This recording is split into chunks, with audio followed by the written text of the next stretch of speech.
ओम नमो भगवते वासुदेवाय।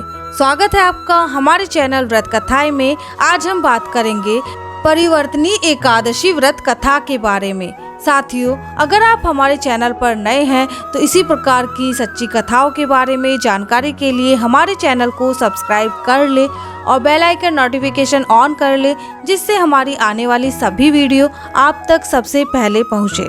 तो चलिए कथा शुरू करते हैं। धर्मराज युधिष्ठिर बोले, हे भगवान, भादो की शुक्ल पक्ष की एकादशी का नाम क्या है तथा विधि क्या है? इस एकादशी के व्रत को करने से कौन सा फल मिलता है तथा उसका उपदेश कौन सा है? सो सब कहिए। श्री कृष्ण भगवान बोले कि हे राजन, अब मैं अनेक पाप नष्ट करने वाली तथा अंत में स्वर्ग देने वाली भादो के शुक्ल पक्ष की वामन नाम की एकादशी की कथा कहता हूँ। इस एकादशी को जयंती एकादशी भी कहते हैं। इस एकादशी की कथा सुनने मात्र से ही समस्त पापों का नाश हो जाता है। इस एकादशी के व्रत का फल वाजपेयी यज्ञ के फल से भी अधिक माना जाता है। इस जयंती एकादशी की कथा से नीच पापियों का उद्धार हो जाता है। यदि कोई धर्मपरायण मनुष्य एकादशी के दिन मेरी पूजा करता है तो मैं उसे संसार की पूजा का फल देता हूँ। जो मनुष्य मेरी पूजा करता है उसे मेरे लोक की प्राप्ति होती है। इसमें किंचित मात्र भी संदेह नहीं है। जो मनुष्य इस एकादशी के दिन श्री वामन भगवान की पूजा करता है वह तीनों देवता अर्थात ब्रह्मा विष्णु महेश की पूजा करता है। जो मनुष्य इस एकादशी का व्रत करते हैं उन्हें संसार में कुछ भी करना शेष नहीं रहता। इस एकादशी के दिन श्री विष्णु भगवान करवट बदलते हैं, इसलिए इसे परिवर्तनी एकादशी भी कहते हैं। इस पर श्री युधिष्ठिर बोले कि हे भगवान, आपके वचनों को सुनकर मुझे महान संदेह हो रहा है कि आप किस प्रकार सोते हैं तथा करवट बदलते हैं। आपने राजा बलि को क्यों बांधा और वामन रूप धारण करके क्या लीलाएं की? चतुर्मास्य व्रत की विधि क्या है तथा आपके शयन करने पर मनुष्य का क्या कर्तव्य है? सो सब विस्तार पूर्वक कहिए। श्री कृष्ण भगवान बोले कि हे राजन, अब आप पापों को नष्ट करने वाली इस कथा को श्रवण करो। श्री कृष्ण भगवान बोले, हे राजन, इन पापों को दूर करने वाली कथा को सुनो। पहले त्रेता युग में बलि नाम का दैत्य था। वह भक्ति में तत्पर होकर नित्य प्रति मेरा पूजन करता था, परंतु उसने इंद्र से बैर करके स्वर्ग में इंद्र के स्थान पर राज्य करने लगा। इंद्र तथा अन्य देवता इस बात को सहन न कर सके और भगवान के पास जाकर प्रार्थना करने लगे। अंत में भगवान ने वामन रूप धारण किया। संपूर्ण ब्रह्मांड जिसमें स्थिर है, ऐसे उग्र रूपधारी वामन ने सत्य में तत्पर राजा बलि को जीत लिया।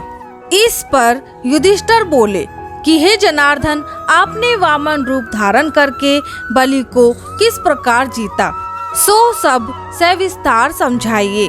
श्री कृष्ण भगवान बोले कि हे राजन, मैंने वामन का रूप धारण करके राजा बलि से याचना की कि हे राजन, तुम 3 पग भूमि दे दो, इससे तुम्हारे लिए 3 लोक दान का फल प्राप्त होगा।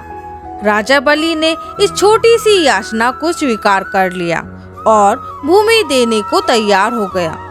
3 पग भूमि का संकल्प करते ही तब मैंने अपने आकार को बढ़ाया और भूलोक में पैर, भुवलोक में जांघा, स्वर्गलोक में कमर, महलोक में पेट, जनलोक में हृदय, तपलोक में कंठ और सत्यलोक में मुख रखकर अपने सिर को ऊंचा उठा लिया।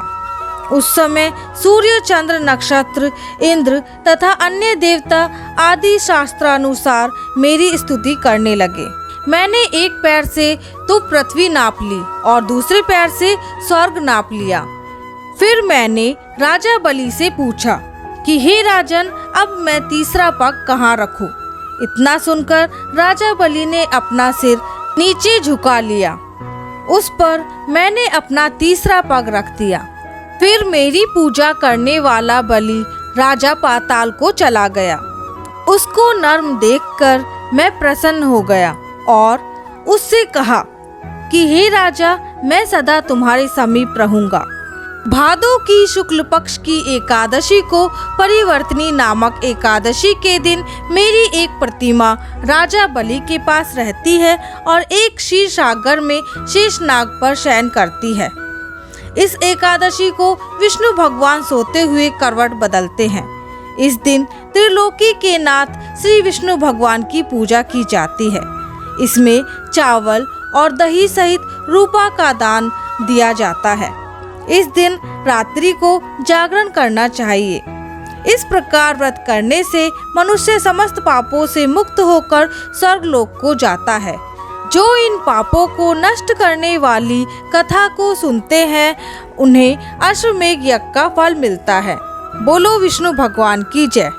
तो साथियों, आशा करती हूँ कि आपको हमारी वीडियो पसंद आई होगी। इसी तरह की वीडियो देखने के लिए और हमारे साथ जुड़ने के लिए हमारे चैनल को सब्सक्राइब करना ना भूलें और हमारी वीडियो को लाइक करें और ज़्यादा से ज़्यादा शेयर करें। मिलते हैं अगली वीडियो में। धन्यवाद।